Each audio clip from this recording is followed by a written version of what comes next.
ನನ್ನೆಲ್ಲ ಪ್ರೀತಿಯ ವೀಕ್ಷಕರಿಗೆ ಪ್ರೀತಿಯ ನಮಸ್ಕಾರಗಳು. ಕಷ್ಟಗಳು ಯಾರನ್ನೂ ಬಿಟ್ಟಿಲ್ಲ ಅನ್ನೋದು ಎಷ್ಟು ಸತ್ಯನೋ, ಕೊನೆಗೆ ಅದೇ ಕಷ್ಟಗಳನ್ನೆಲ್ಲ ಎದುರಿಸಿ ನಿಂತು ಯಾರು ತನ್ನ ಗುರಿಯನ್ನು ಸಾಧಿಸುತ್ತಾರೋ ಅವರಿಗೆ ಆ ಕಷ್ಟಗಳು ಸೋತು ಬಿಡುತ್ತವೆ ಅನ್ನೋದು ಅಷ್ಟೇ ಸತ್ಯ. ಎಲ್ಲವನ್ನೂ ಎಲ್ಲರನ್ನೂ ತ್ಯಜಿಸು. ಜೀವನದಲ್ಲಿ ಕಷ್ಟಗಳು ಬರುವುದು ಸಹಜ, ಸ್ವಾಭಾವಿಕ. ಅದು ಯಾರನ್ನೂ ಬಿಟ್ಟಿಲ್ಲ, ಬಿಡುವುದೂ ಇಲ್ಲ.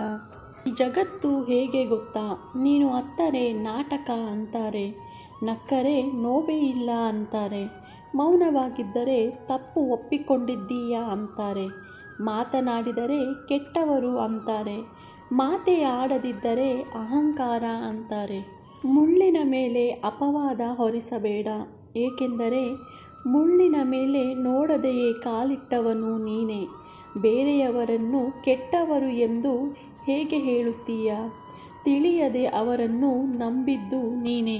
ನಿನ್ನಿಂದ ಕೆಲಸವಾದಾಗ ನಿನ್ನನ್ನು ಬಿಟ್ಟು ಹೋದವರಿಗೋಸ್ಕರ ನೀನು ಪರಿತಪಿಸಬೇಡ, ನೊಂದುಕೊಳ್ಳಬೇಡ, ಬೇಜಾರಾಗಬೇಡ. ಜೀವನವೇ ಮುಗಿದು ಹೋಯಿತು ಅಂತ ಪ್ರತಿದಿನ ಅಳುತ್ತಾ ಕೂರಬೇಡ. ಭಗವಂತ ನಿನಗೆ ಕಷ್ಟಗಳನ್ನು ಕೊಡುವುದು ನಿನಗೆ ನೋವು ಕೊಡುವುದಕ್ಕಲ್ಲ. ಎಷ್ಟು ಜನ ನಿನ್ನ ಜೊತೆ ನಿಯತ್ತಾಗಿದ್ದಾರೆ, ಎಷ್ಟು ಜನ ನಿನ್ನ ಜೊತೆ ನಟನೆ ಮಾಡುತ್ತಾ ಇದ್ದಾರೆ ಎಂದು ನಿನಗೆ ತಿಳಿಸುವುದಕ್ಕೆ ಮಾತ್ರ.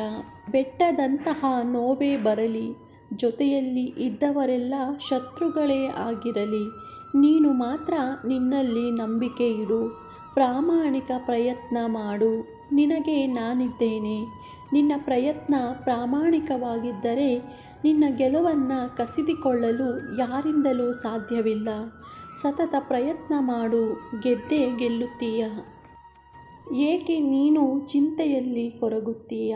ನಿನ್ನ ಜೀವನದಲ್ಲಿ ಬರುವ ಪ್ರತಿಯೊಬ್ಬ ವ್ಯಕ್ತಿ ಬಂದು ನಿನಗೆ ಪಾಠವನ್ನು ಕಲಿಸಲು ಮಾತ್ರ ಬರುತ್ತಾರೆ ಅನ್ನೋದನ್ನು ನೀನು ಯಾವತ್ತೂ ಮರೆಯಬೇಡ. ಯಾರಿಗೆ ಯಾರೂ ಇಲ್ಲ, ನಿನಗೆ ನೀನೇ ಎಲ್ಲ. ಅವರು ನನ್ನವರು ಎಂದು ಮೋಸ ಹೋದೆ, ಇವರು ನನ್ನವರು ಎಂದು ನೋವಿನಲ್ಲೇ ಮುಳುಗಿದೆ ಎಂದು ಚಿಂತಿಸಬೇಡ. ನಿನ್ನ ವಿವೇಕವನ್ನು ನಿನ್ನ ಸ್ವಾರ್ಥ ಮುಳುಗಿಸುತ್ತೆ. ಮನುಷ್ಯನ ವಿವೇಕವೇ ಒಂದು ದೊಡ್ಡ ಐಶ್ವರ್ಯ. ಸ್ವಾರ್ಥ ಮನೋಭಾವದ ಮನಸ್ಸು ಧೂಳು ಮುಸುಕಿದ ಕನ್ನಡಿಯಂತೆ, ಅದರೊಳಗೆ ಏನೂ ಸ್ಪಷ್ಟವಾಗಿ ಕಾಣಲು ಸಾಧ್ಯವಿಲ್ಲ. ನಿನ್ನ ಜೊತೆ ಯಾರೂ ಇಲ್ಲ ಅಂತ ಕೊರಗಬೇಡ. ನಿನ್ನನ್ನು ಯಾರೂ ಸಹಿಸಿಕೊಳ್ಳುತ್ತಿಲ್ಲ ಅಂತ ಚಿಂತಿಸಿ ಬೇಜಾರಾಗಬೇಡ. ಯಾರ ವಿರುದ್ಧವೂ ಸೇಡು ತೀರಿಸಿಕೊಳ್ಳುವ ಅವಶ್ಯಕತೆಯೇ ನಿನಗಿಲ್ಲ. ಕೇವಲ ಒಂದು ಹೆಜ್ಜೆ ಹಿಂದಿಟ್ಟು ಕಾದು ನೋಡು. ನಿನ್ನನ್ನು ನೋಯಿಸಿದವರು ಕ್ರಮೇಣ ತಮ್ಮನ್ನು ತಾವೇ ನೋವಿನಿಂದ ನರಳುವಂತಹ ಸಮಯ ಬಂದೇ ಬರುತ್ತದೆ. ಅದನ್ನು ನೀನು ನೋಡಿಯೇ ತೀರುತ್ತೀಯ. ಇತರರಿಗೆ ಒಳ್ಳೆಯದಾಗಲಿ ಅಂತ ಬಯಸುವ ಒಳ್ಳೆಯವನು ತಾನು ನಾಶವಾಗುವಂತಹ ಸಮಯದಲ್ಲೂ ಯಾರ ಜೊತೆಗೂ ದ್ವೇಷ ಮಾಡುವುದಿಲ್ಲ. ಏಕೆಂದರೆ ಶ್ರೀಗಂಧದ ಮರ ಕತ್ತರಿಸಿದರೂ ಅದರ ಕೊಡಲಿಯ ಬಾಯಿಯು ಸುವಾಸನೆಯಿಂದಲೇ ಕೂಡಿರುತ್ತದೆ. ದ್ವೇಷ ಅಸೂಯೆಗಳನ್ನು ನೀನು ಹಿಂದೆ ಬಿಟ್ಟು ಬಿಡು, ಏಕೆಂದರೆ ಅದು ಬಡ್ಡಿ ಚಕ್ರಬಡ್ಡಿಯ ಸಮೇತ ನಿನಗೆ ಹಿಂದಿರುಗಿ ಬರುವುದರಲ್ಲಿ ಯಾವುದೇ ಅನುಮಾನ ಇಲ್ಲ. ಯಾವ ಶಕ್ತಿಯೂ ಅದನ್ನು ತಡೆಯುವುದಕ್ಕೆ ಸಾಧ್ಯವಿಲ್ಲ. ಒಂದು ಸಲ, ಕೇವಲ ಒಂದೇ ಒಂದು ಸಲ ಅದನ್ನು ಚಲಿಸುವಂತೆ ಮಾಡಿದರೆ ಅದರ ಫಲವನ್ನು ಅನುಭವಿಸಬೇಕಾಗುತ್ತದೆ. ಕೇವಲ ಇದೊಂದು ಮಾತ್ರ ನಿನ್ನ ತಲೆಯಲ್ಲಿದ್ದರೆ ನೀನು ಕೆಟ್ಟದ್ದು ಮಾಡುವುದನ್ನು ತಪ್ಪಿಸಿಬಿಡುತ್ತದೆ.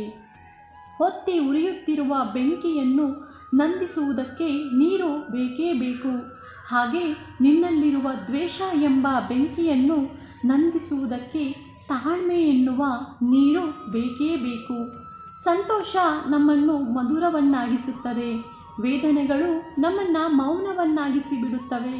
ಪರೀಕ್ಷೆಗಳು ನಮ್ಮನ್ನು ಪ್ರಬಲವನ್ನಾಗಿಸುತ್ತದೆ. ವೈಫಲ್ಯಗಳು ನಮ್ಮನ್ನು ವಿನಯವನ್ನಾಗಿಸುತ್ತವೆ. ಅದೇ ರೀತಿ ನಿನ್ನ ನಂಬಿಕೆ, ಆತ್ಮವಿಶ್ವಾಸ, ಪ್ರಾಮಾಣಿಕತೆ, ಭಕ್ತಿ, ಶ್ರದ್ಧೆ ನಮ್ಮನ್ನು ಜೀವನದಲ್ಲಿ ನಮ್ಮ ಜೀವನದಲ್ಲಿ ಯಾವತ್ತೂ ಮುನ್ನಡೆಸುತ್ತಾ ಹೋಗುತ್ತದೆ.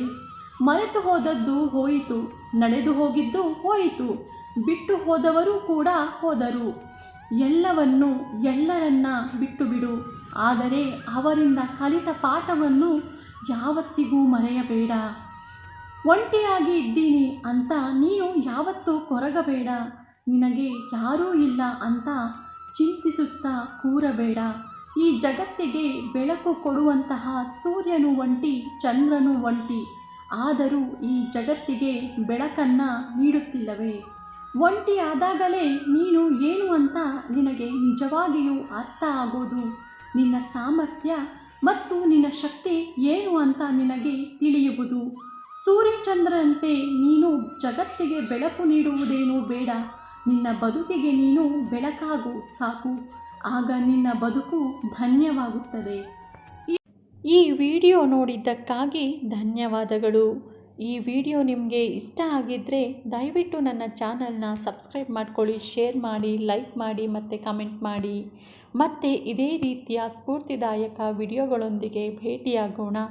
ಧನ್ಯವಾದಗಳು ಸ್ನೇಹಿತರೆ.